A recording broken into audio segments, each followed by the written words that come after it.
Olá, sejam todos bem-vindos e bem-vindas ao Pode Conectar Carreiras com Propósito, a sua mentoria de carreira em cada episódio. Eu sou a Paola Schubert e hoje estou aqui com o Rony. Eu conheci o Rony no evento da SAE, ele foi gerente de todo o projeto, então foi muito legal e eu convidei ele agora para esse desafio. Rony, é um prazer ter você aqui conosco. Vou contar um pouquinho sobre ele, né? O Rony, para quem não sabe, gente, ele tem formação em engenharia mecânica, atua como Agile Coach na Renault. Super legal esse Agile aí, a gente vai falar muito sobre isso. E ele atua junto aos times de engenharias e compras, além de ser professor de metodologias ágeis e inovação na Conquer Company. Ele também é professor titular de MBA em gestão de projetos na Escola Conquer também. Rony, é um prazer ter você aqui conosco, estou muito feliz com a tua participação. Bom te retribuir, né? Você estava com a gente no fórum, então agora estou retribuindo aí a entrevista. Legal, foi um desafio, hein, gente, quando o Rony me fez esse convite, mas foi muito legal e parabéns pelo projeto novamente, foi bem bacana a tua condução, todo mundo eu fiquei super confortável, foi bem bacana. Bom, agora a gente tem alguns blocos dentro do nosso podcast, Rony, eu quero começar com a parte de apresentação, né? Eu quero que as pessoas te conheçam. Eu dei uma espiada lá no teu LinkedIn, tem algumas passagens de carreira muito legal. E também uma coisa que eu acho que é bacana é essa questão do Agile, das metodologias ágeis, esse olhar de inovação, que tem muita gente falando sobre isso. Eu acho que a gente vai poder contribuir muito, com certeza. Sim. Então, vamos lá. Rony, olhando o teu perfil do LinkedIn, ponto polêmico aqui para nós que trabalhamos com currículos, né? Eu preciso te perguntar, você fez primeiro uma formação em tecnologia e engenharia mecânica e depois você fez engenharia mecânica. Conta para mim por que esse complemento, né? Por que fazer mais engenharia? O que você percebeu que te moveu a isso? A principal razão, ela tem a ver com o fato de eu ter começado muito cedo. Eu comecei a trabalhar com 14 anos, então uma criança, literalmente. Eu tenho uma mãe que ela é assim, se você deu um espaço, ela vai lá e direciona, né? E ela sempre valorizou muito a educação.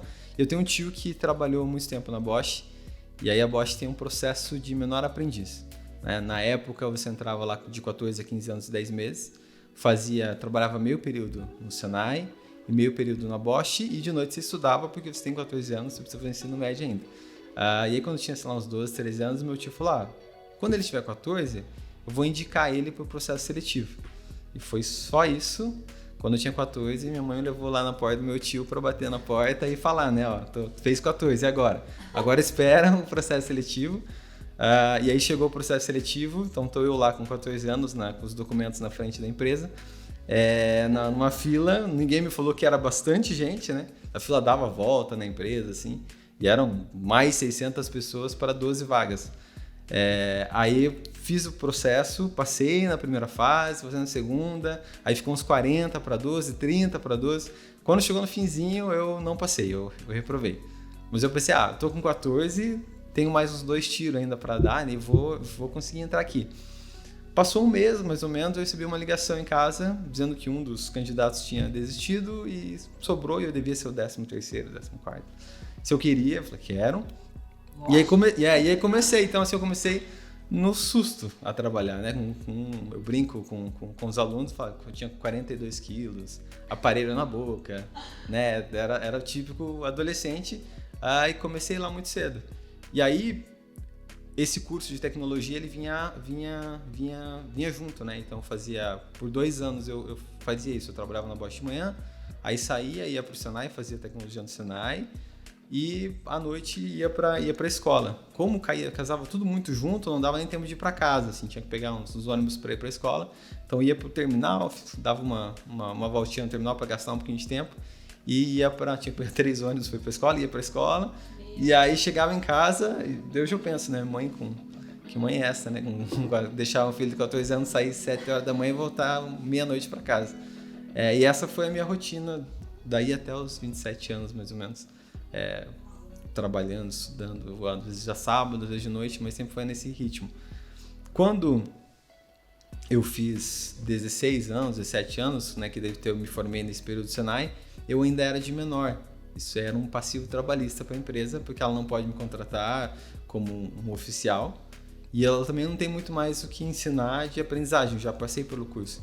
E aí você fica nesse meio termo.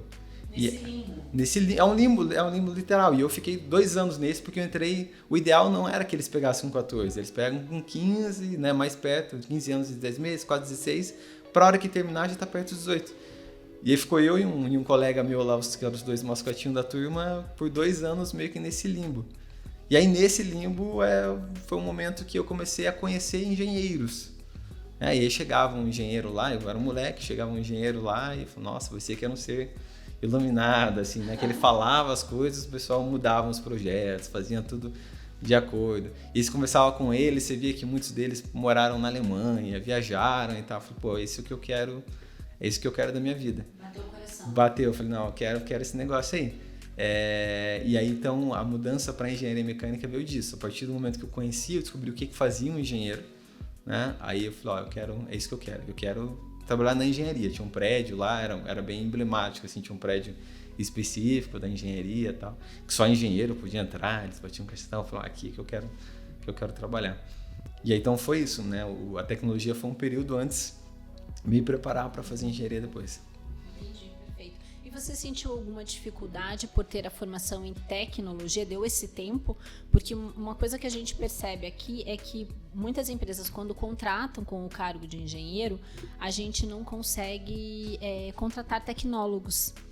E muitas vezes as pessoas ficam frustradas, né? Claro, tem empresas que contratam como analista, é possível entrar, mas tem muitas empresas que não. Você sentiu alguma dificuldade em termos de buscar um emprego por ter uma formação em tecnologia e não ter formação em engenharia?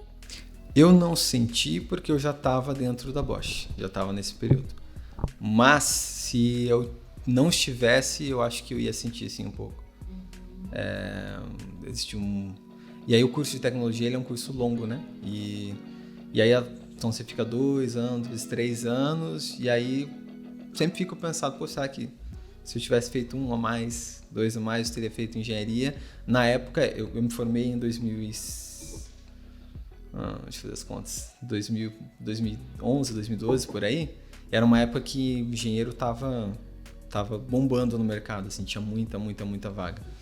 Então eu acabei não sofrendo muito com empregabilidade e tudo mais, mas eu acho que se eu tivesse só feito tecnologia, eu teria encontrado um pouquinho mais de desafio. Perfeito. E Rony, o que começar tão cedo te ensinou?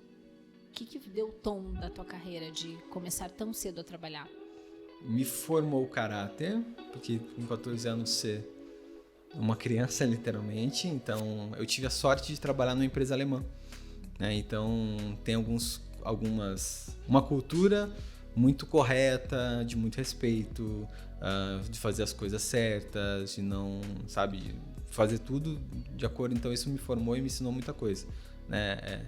Começar a trabalhar desde cedo me trouxe responsabilidade e também me ensinou que, poxa, desde os 14 eu já não precisava mais pedir dinheiro em casa para comprar alguma coisa para mim, eu podia dar um jeito.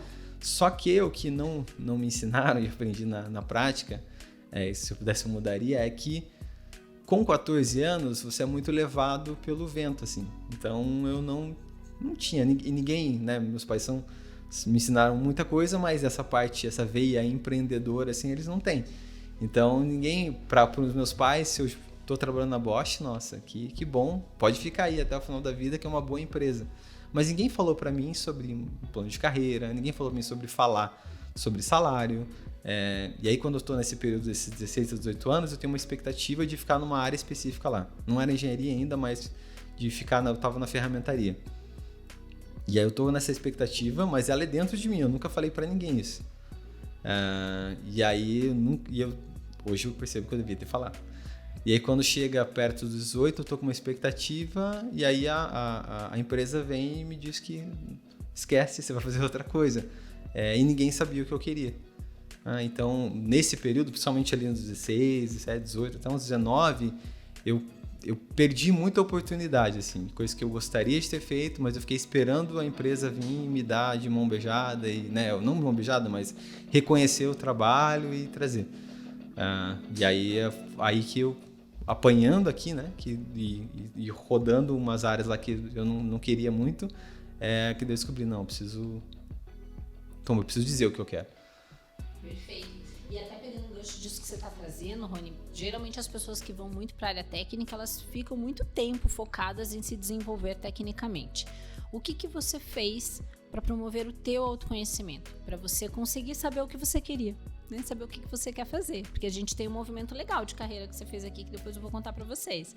Então, conta para nós o que você já fez assim para se conhecer um pouco melhor. Formal e informal, tá? Eu tenho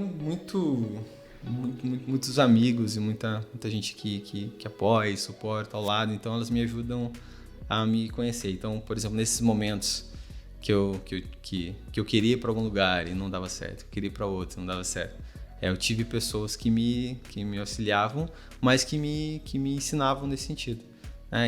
Então eu percebi esse tipo de coisa, né? Que, poxa, não é vergonha nenhuma eu falar sobre o salário, não é vergonha nenhuma eu querer propor alguma coisa para a minha vida. E na área técnica, se você de fato fica só na área técnica, o engenheiro ele é meio...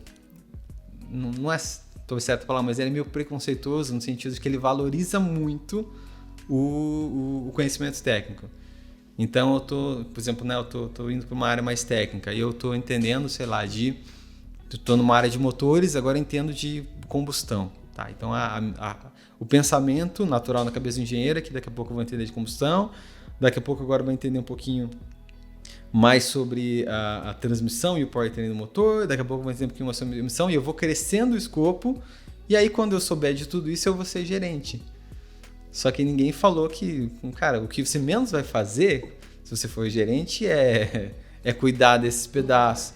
Você vai cuidar das pessoas que cuidam disso. Não é mais você que vai lá no campo calibrar e tudo mais. Né? E o caminho natural, e é o caminho da faculdade, inclusive, de tudo, é você sempre nesse sentido. Então é muito comum se você ouvir de engenheiro, mas nossa, tal pessoa virou gestor, mas ele nem manja tanto assim disso aqui, né? Quanto tal pessoa.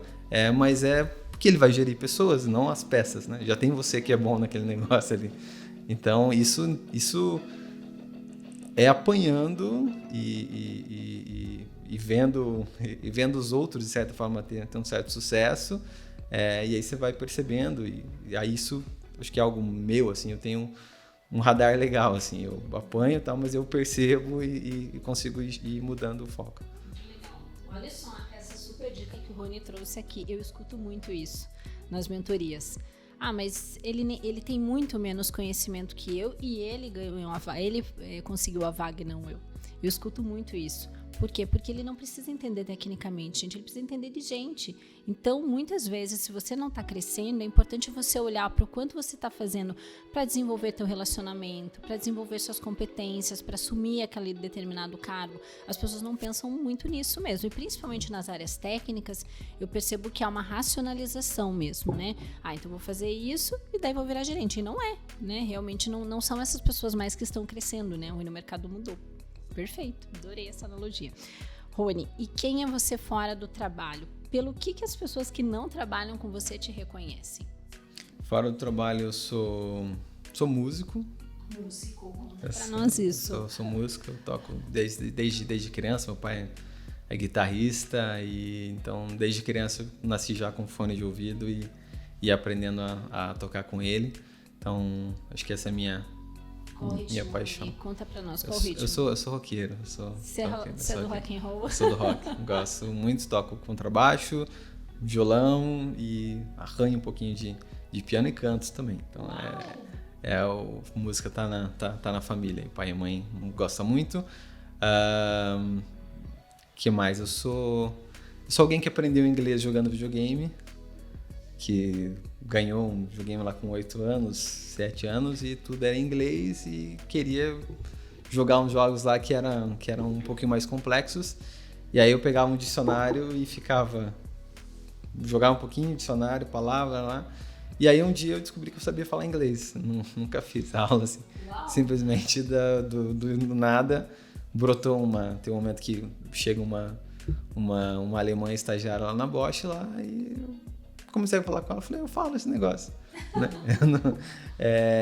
E aí sou alguém assim, sou casado com uma dentista aprendo demais com ela. Ela me ensina muito sobre... Ela é um pouquinho do oposto. Ela é mega ansiosa, eu tendo a ser um pouquinho mais controlado. Ela é mega ansiosa, mega explosiva e tal, e eu sou um pouquinho mais calmo, e é a junção dos dois ali. E ela me ensina muito, assim, por ser mega ansiosa, por ser mega antenada. Vira e mexe, eu roubo umas referências dela, levo para a sala de aula, dela entra, pô, isso aqui foi eu que te falei e tal. Então, assim, aprendo muito com ela. É uma pessoa maravilhosa. Legal, Rony. Agora a gente vai entrar para o nosso bloco de perguntas com propósito. E eu tenho uma curiosidade aqui, que eu estava lá stalkeando seu LinkedIn e eu vi que você fez uma carreira que muitos queriam fazer. Você trabalhou com engenharia, né? Você foi para esse lado mais técnico. Você permeou em compras, produção, desenvolvimento. Você permeou em várias áreas, né? O que muita gente quer fazer. Mas eu entendo e vejo que nem sempre é possível, né, a pessoa conseguir, e realmente acontece muito isso que você falou. As empresas fazem muitas escolhas para as pessoas, principalmente nesse começo de carreira, né? E às vezes a pessoa está lá infeliz e nem sabe por quê. Mas eu quero entender por que você fez esse movimento de conhecer várias áreas. Primeiro, por uma necessidade. Então, o que aconteceu quando eu passei desse período ali que eu queria ter ficado... Queria ter sido... ser ferramenteiro na época, 16, 17 anos. Aí eu acabei indo para produção, como operador de produção, tô lá, falei, já que eu tô aqui, eu vou ser o melhor operador que tem aqui. Eu lembro que eu cheguei pro supervisor e falei, eu quero aprender a mexer e a ajustar esses negócios aqui. E aí eu comecei a conhecer um pouquinho mais daquilo, e aí comecei a ficar amigo do pessoal de logística que vinha pedir coisa lá. Daí comecei a entender um pouquinho mais do trabalho deles, né? E aí, nesse período, eu comecei a fazer engenharia também. E aí acontece uma coisa externa, mas é que eu aproveito, que tem uma crise muito grande. E a Bosch toma uma decisão de... ela precisa desligar algumas pessoas, ela toma uma decisão de desligar os estagiários, todos eles da fábrica, e pegar todos os operadores, o pessoal que está estudando, e colocar eles de estagiário. Então, do dia para a noite, eu estava no primeiro, segundo ano de engenharia, mas estava, né, na produção, e aí falaram, tem uma vaga em tal lugar.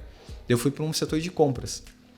Uau! Eu fui para engenharia de compras. Eu cheguei lá para substituir um estagiário que estava lá, e, poxa, o estagiário já tinha morado fora 2, 3 anos, o cara falava alemão, inglês, mas eu tô lá, eu vou dar meu melhor aqui. Lá eu desenvolvi muito idioma, aprendi a gostar e aprendi o que fazia um comprador, eu não sabia. Só que aí existia um problema legal, que eu não posso ficar, como eu não era um estagiário oficialmente, eu não poderia ficar mais do que 6 meses naquela função, senão seria um desvio de função, porque na carteira de trabalho eu ainda sou um operador. Então, depois de 6 meses, eu comecei a trocar de área. E aí eu voltava, ficava na produção, planejamento de produção, aí depois fui para outra área, e aí comecei a andar por diversas áreas da empresa, até um dia que eu cheguei na engenharia. Eu falei, agora eu estou onde eu quero, né? Agora eu estou exatamente onde eu quero, agora daqui eu não saio. E aí fiquei lá e dei assim, o meu melhor. E deu 6 meses e o pessoal me convidou. Agora, semana que vem, você tem que estar no primeiro turno de volta, operador por mais 6 meses. Aí eu aprendi que a gente deve falar o que a gente quer. E aí eu puxei o Maurício Lavorati, hoje ele é diretor, na época ele era meu chefe. Eu falei, cara, eu quero ficar aqui. Esse é o lugar. Eu falei, eu quero ficar aqui, eu já rodei vários lugares aqui dentro da empresa, conheci vários lugares, mas engenharia é o lugar que eu mais gostei. E ele falou pra mim, eu gosto de gente que fala o que quer, só que eu não tenho vaga agora. Então, segura, fica de olho aí, de repente pode pintar alguma coisa, e aí se pintar, você se inscreve. Deu uns 3 meses, 4 meses, pintou uma vaga, eu me inscrevi, e aí deu certo. Eu fui trabalhar justamente com... Só que aí, obviamente, né, para passar no processo, eu tinha que ter feito um bom trabalho lá. Mas aí consegui. Então, daí foi minha porta de entrada para engenharia. Esse processo todo, ali dos 14 até ir para engenharia, durou 10 anos. Uau! E é um processo, esse foi doído, porque, por ansiedade e tudo mais, mas deu certo. E aí, daí em diante, aí eu passei a tomar o rumo da minha vida mesmo. Agora eu sei que é assim que funciona. Então você tem que dizer o que você quer e tal. Então vamos desenhar uma carreira. Faz muito sentido, né, Rony? Uma coisa que eu vejo assim, às vezes a pessoa acha que ela vai fazer uma coisa, ela já vai ter outra e que vai ser tudo linear, tudo certinho. E não é, né? Olha quanto tempo o Rony foi permeando de área em área, fazendo um bom trabalho, porque daí tem esse processo também, né, Rony? As pessoas vão para uma área que não gostam, daí estão lá, puxa, tô aqui fazendo o que eu não gosto, não dão o melhor. Aí isso prejudica, inclusive, na conquista de outras oportunidades dentro da empresa, né? E a parte boa é que você vai conhecendo todo mundo. O net aí funciona super, né? O networking. E, Rony, a área que você mais atuou por mais tempo, né? Imagino que a área do seu desejo foi desenvolvimento de produto. Isso. Quando que você sentiu que, né? Hoje você está como coach Agile, né? Agile Coach. Como que foi esse momento, assim? Quando que você sentiu que, não, vou sair tanto dessa área técnica de desenvolvimento e vou me direcionar para essa área? Foram oportunidades ou foi uma escolha? Foi um misto. Começou com... me tornei engenheiro de desenvolvimento. Então, eu comecei a crescer nessa área, fazer um bom trabalho. E aí pintou uma oportunidade de se tornar gerente de projetos. Na época, eu ainda não tinha uma pós-graduação nisso, mas a vaga estava lá, eu queria, e eu consegui passar.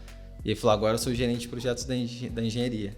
Então, eu preciso me especializar nesse negócio. E aí, no outro dia, eu já estava matriculado no MBA de gestão de projetos. E aí, eu comecei a gostar, de fato, dessa área e a tomar cada vez projetos maiores. Nesse meio termo, aí a empresa passa por um momento que ela abre uma área de inovação. E aí, nessa área de inovação, a maneira de gerenciar as coisas é um pouquinho diferente. E aí eu, como já era um gerente de projetos ali, começo a entender e a conhecer um pouquinho essa área e ela começa a beliscar ali o coração, eu começo a entender, caramba. Porque eu sempre fui alguém que era, sim, gestor de projetos, mas eu sempre fui alguém que era um pouquinho menos formal. Eu sou da opinião que o que funciona, funciona. Né? Então, eu não gostava muito de ficar preso muito assim, nossa, mas tem que fazer esse documento aqui, mas ele não vai para lugar nenhum. Quando eu conheci os métodos ágeis, eu conhecia meio que uma escapatória para eu fazer o que funcionava, né, daquele jeito. Eu falei, caramba, é assim que eu gosto de gerenciar projetos. E aí começou a morder ali. E aí, um outro movimento legal da empresa foi que ela resolveu abrir o planejamento estratégico para várias pessoas colaborarem. Acontecia o que a gente chamava de ciclos estratégicos. Toda quinta-feira, à tarde, vários grupos se reuniam para melhorar um pedaço da empresa. E o pedaço que a gente, no grupo que eu entrei, né, foi me escalando, foi entrando, era de melhorar o desenvolvimento de produtos da empresa, de maneira ágil. E aí eu entrei e falei, caramba, eu estou aqui agora sentado com os gerentes da empresa para melhorar esse processo, eu vou fazer o meu melhor aqui.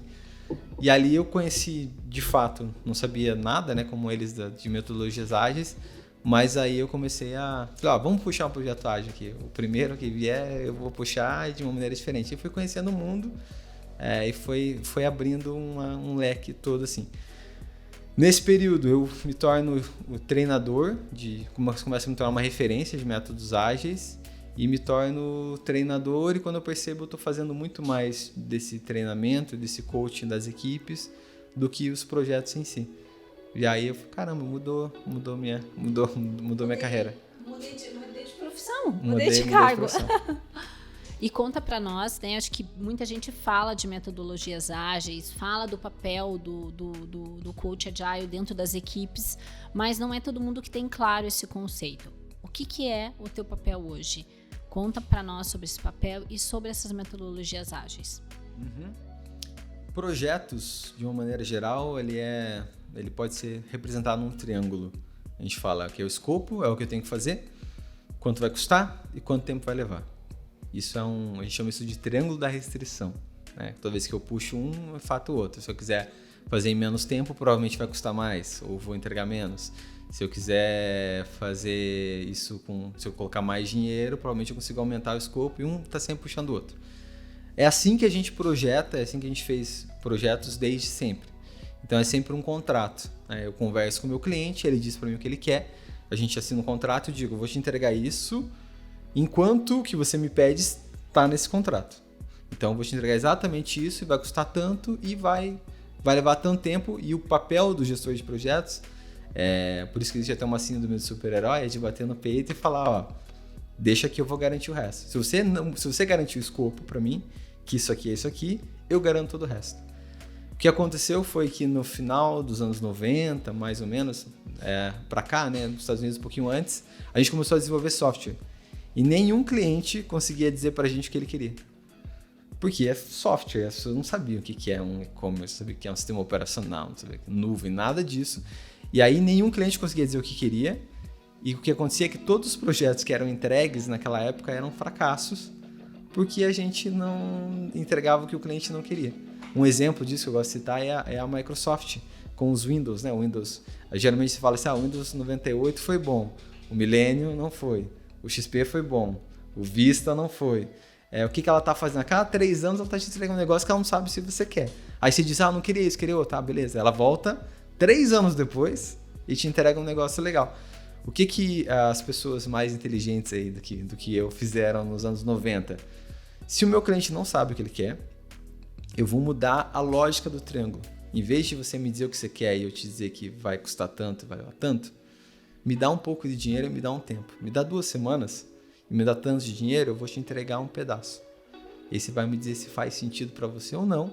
Se não fizer, você gastou um pouquinho, eu também perdi pouco tempo, beleza, a gente já muda logo. Mas eu vou evitar de chegar daqui a 2, 3 anos com um projeto para você e você vai olhar e falar, nossa, não era nada disso que eu queria.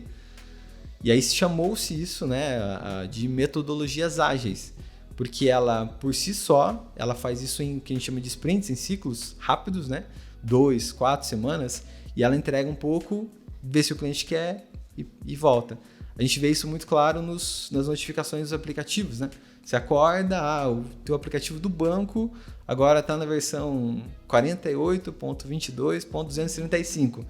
Quando ela vai para o ponto 236, rodou um ciclo desse, de 2 a 3 semanas, que não custou todo um projeto, custou um pouquinho, e às vezes só corrigiram alguns bugs, deixaram a ferramenta um pouquinho mais estável e te entregaram. Mas de vez em quando você abre e está no 49. Agora está reconhecendo o teu rosto, agora está fazendo Pix por QR Code, agora está... É uma função. Se não deu certo, volta atrás. E tá tudo bem, continua o produto e tá. Isso, e aí as vantagens são justamente essa. Você tem essa liberdade de, se não deu certo, volta atrás e tudo bem. Tem um caso famoso no Instagram que eles mudaram a lógica do swipe, em vez de ser vertical, para horizontal. Isso durou umas 2 horas, se não me engano, 2, 3 horas. Em pouco tempo, o Twitter já tava, meu Deus, horrível, ninguém gostou. O que eles fizeram? Eles voltaram atrás. Tá bom, só não gostou, volta atrás. Tá tudo bem. Tá tudo bem. Eu testo, né? E aí essas empresas, essas gigantes do Vale do Silício, né? Google, Apple, Netflix, Spotify e tudo mais, elas nasceram num ambiente que elas nasceram numa mesa desse tamanho aqui e que eu tinha lá por investimento, eu tinha 100 mil, eu tinha 200 mil para entregar alguma coisa. Se eu não entregar, acabou o dinheiro e acabou a empresa. Então, vou fazer o máximo que eu fizer, né? Então, essas empresas já nasceram com essas metodologias ágeis, esse pensamento ágil na veia. Quando a gente chega ali perto de 2010, 2008, as empresas mais tradicionais começam a perceber que, cara, isso... Pode ser que talvez eu não vá entregar um pedacinho de um carro para você, porque eu preciso entregar o carro. Mas será que o pensamento de, cara, vou testar rápido de alguma coisa que eu não sei se você vai gostar? Poxa, estamos com um exemplo assim, sei lá, estamos com um farol que é mega inovador aqui. Talvez as pessoas não gostem. O que eu vou fazer? Pega algumas pessoas, coloca numa sala e mostra para eles. Gostaram? Ninguém gostou. Opa, nada a ver. Volta. Pronto. Quanto custou? Rápido. Quanto custou isso, né? E a tendência nossa cartesiana é sempre, não, vou planejar, vou ter o plano perfeito, e daqui a 3 anos eu vou te entregar. E aí as metodologias ágeis, elas tratam isso de uma maneira um pouco diferente. Agora, isso é disruptivo. No mundo de software é assim desde sempre. Então, desde o começo dos anos 2000, não se desenvolve de outro jeito, é normal. No mundo do hardware, parece um pouco conflitante. E aí, mas não é, porque tem muito a ver com o próprio manifesto ágil, que é, né, o que diz o que é agilidade. Ele fala assim, pessoas, interações mais do que processos e ferramentas. Que ele está dizendo assim, se a metodologia ágil X não funciona, não usa. mas deixa as pessoas conversarem entre elas, e é o que vale mais do que a própria metodologia, né? E aí as empresas têm uma dificuldade disso. Bom, como assim não tem uma bala de prata? Como não tem uma construção, né? É discussão de tudo. Construção de tudo que todo mundo sempre tudo que sempre foi assim, exatamente. É uma baita uma desconstrução. Então, basicamente as empresas não conseguem fazer isso porque é muito fora da casinha, muito fora da caixinha. E aí você precisa dos que a gente chama desses Agile Coaches, desses especialistas em metodologias ágeis, para dar os primeiros, para organizar a casa e dizer, ok, vai funcionar assim, vou te entregar daqui a 2 semanas, mas aí eu preciso ter toda uma governança para que isso seja aprovado, que os feedbacks aconteçam a cada 2 semanas. Aí esse é o meu papel. E aí eu tenho uma vantagem, que aí eu sou um pouco unicórnio nisso, que é todo mundo que vende métodos ágeis, se você botar no LinkedIn Agile Coach, vai vir 95% de gente que dá TI, que já nasceu desenvolvendo assim. Né? E aí tem uns 5% ali que é engenheiro, a galera de fora, que conheceu e traz. E esse é o meu diferencial. Eu desenvolvi carro, eu desenvolvi sistema de maneira tradicional por quase 20 anos. Então eu já sei como é que funciona. Então eu consigo chegar para o engenheiro e falar, calma, não é isso que você está pensando. Ninguém está pedindo para você mudar tudo. Ninguém vai você entregar uma bicicleta na Renault, né? Você entrega uma bicicleta, depois você entrega o carro. Não, você vai entregar o carro. Mas será que eu não tem como antecipar alguma coisa aqui? Será que é esse pensamento? Esse é o meu papel. Que desafio. É enorme. Que desafio. Mas é legal, muito gratificante. E Rony, agora com essa mudança toda, né, eu tô vendo que você tá como professor também, né, e o que são tuas perspectivas, assim, em termos de carreira? Você vai total se direcionar para metodologias ágeis, ainda não sabe, como é que tá esse plano de carreira? Até para quem está nos ouvindo entender um pouquinho, né, desse desenho de possibilidades quando você começa a aprender uma metodologia como essa. Eu acho que assim como nas metodologias ágeis, você desenha, de certa forma, um horizonte, mas conforme as coisas vão acontecendo, você pode mudar daqui para lá, né, sabendo onde você quer chegar. O meu plano de carreira era dentro da própria engenharia eu desenvolver, me tornar um gestor e entrar naquela carreira mais vertical, em paralelo com projetos. Então, é natural que conforme você vai tendo sucesso nos projetos, você vai tocando projetos maiores. Tem um momento específico que eu vou fazer que eu vou me certificar para ser um treinador para Bosch de metodologias ágeis, e aí eu vou para Campinas, e eu chego lá e eu recebo um treinamento de um alemão. E esse cara dá um treinamento que ele não mostra um slide, assim, ele pega 3, 4 flip chart e começa. Pega uma caixa de giz de cera dessa de criança e começa tal. E cara, ele ficou 2 dias dando treinamento ali e as pessoas não tiravam o olho assim o tempo todo. Eu falei, cara, eu quero isso eu quero pra mim. Eu quero ser um cara que nem esse aí. Porque pra mim foi mega disruptivo. Eu falei, nossa, nunca tive um treinamento assim, né? Eu falei, nossa, que legal fazer isso. E aí esse cara foi meu mentor. E eu me aproveitei que já que eu tava em Campinas, e aí coincidentemente eu fiquei no mesmo hotel que ele. Eu falei, cara, saindo daqui nós vamos jantar junto, vou ter relacionamento com você, cara, porque eu quero isso. E aí né, natural, né? Como eu tava de fora lá, eu tava o tempo todo focado lá. E os outros treinadores, eles eram de Campinas também. Eles estavam lá, é legal, mas eles estavam dividindo a atenção com o problema da fábrica, não iam, saíam e tal e tudo mais. E aí ele falou, cara, no final do treinamento, ele chegou lá para o pessoal de treinamento e falou, ó, esse pode dar tal, esse pode dar tal, o Rony pode dar todos. Eu quero ele comigo. Daí eu aprendi a pegar gosto por esse negócio. Tô na Bosch um dia, e o pessoal da Conquer me liga, né, e pergunta, você não quer dar um treinamento pra gente aqui e tal? Tava com um projeto no Banco Renault. Tem que ser semana que vem e tal, sobre metodologias ágeis. Falei, beleza, assim, sem saber muito sobre a escola, sem nada, né? O que aconteceu? Tinha o Daniel Lang, ele era o head de inovação da Bosch, ele era professor na Conquer, e ele não podia estar lá. E aí, como eu já me importava como um especialista dentro da Bosch, mesmo sem ser, mas me importava já com a pessoa que mais conhecia disso, né?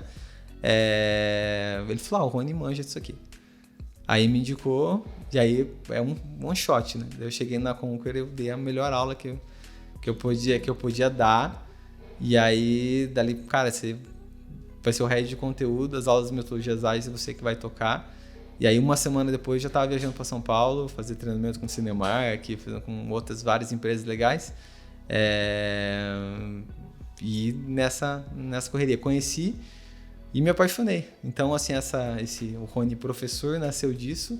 E aí, para mim, é uma delícia dar um treinamento. No final do treinamento, tá todo mundo feliz. As pessoas, cara, você conseguiu explicar para mim um negócio que eu não conseguia.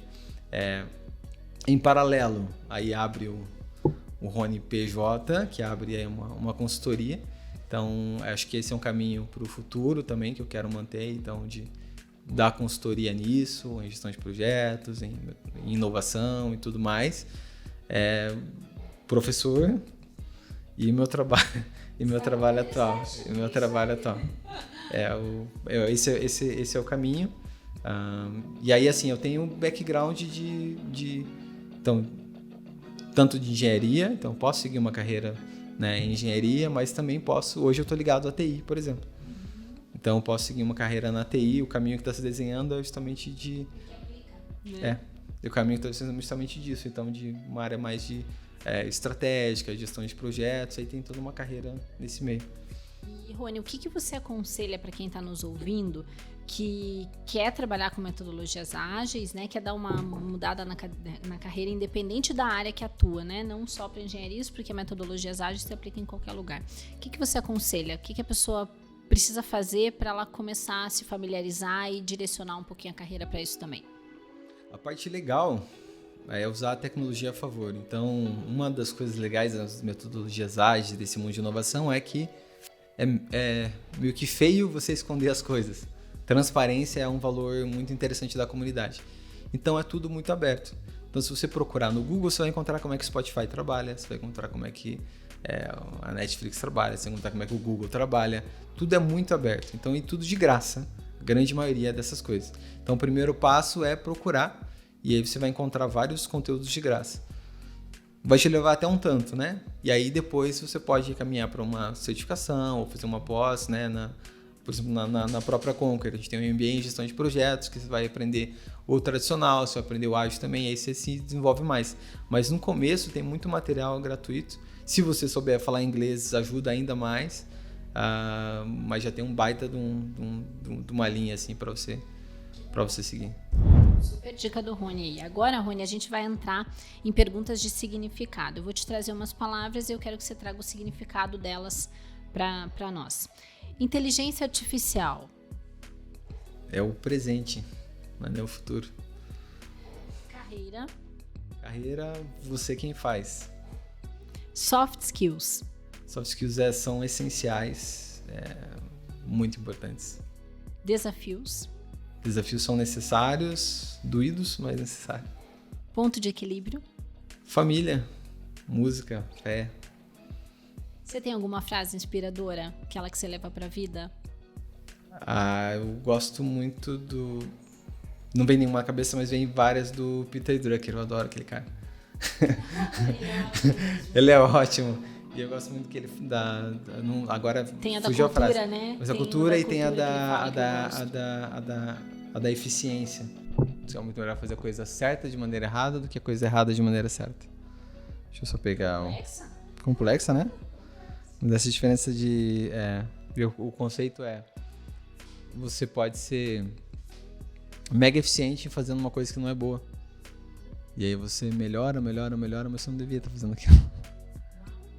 E aí essa é a diferença entre eficiência e eficácia. A eficácia é você fazer o que você deveria ter feito, ou você não fazer, se for o caso.